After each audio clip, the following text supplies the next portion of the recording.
state would just like to address, I guess, the housekeeping matters, some issues in the court as it relates to what was represented during the previous hearing as it relates to witness testimony, specifically the testimony of the former law partner of Nathan Wade, that would be Mr. Terrence Bradley, and what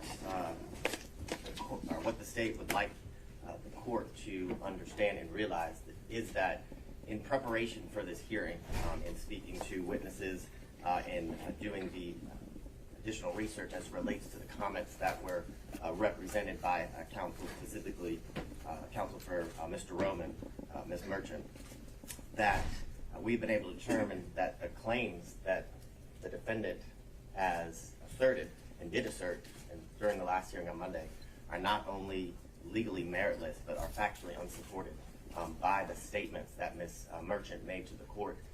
What I would say they're patently false. They are egregious misrepresentations of what is believed that Mr. Bradley would say or even knows.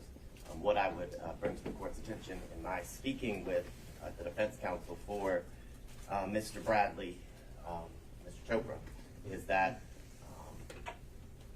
any knowledge of anything he would have would be protected under the attorney-client privilege. He would assert that, and that privilege has not been waived by Mr. Wade. More importantly, the representation was made to the court that Ms. Merchant spoke to Mr. Bradley, and that Mr. Bradley represented that he had firsthand knowledge from speaking to the several witnesses that he would be able to impeach with the statements she represented, that there was a relationship prior to Mr. Wade being appointed special prosecutor, and that there was issues with cohabitation that he would be able to directly impeach those witnesses. That is patently false. In speaking with Mr. Chopra, those are misrepresentations that are not true. They are for the purpose of harassment and undue burden to the district attorney, and we'd ask to renew our motion to quash, and the only hearing we should be having is a hearing as it relates to sanctions for the defense counsel's lack of candor that's required by not only statutory law, but professional rules of responsibility and case law.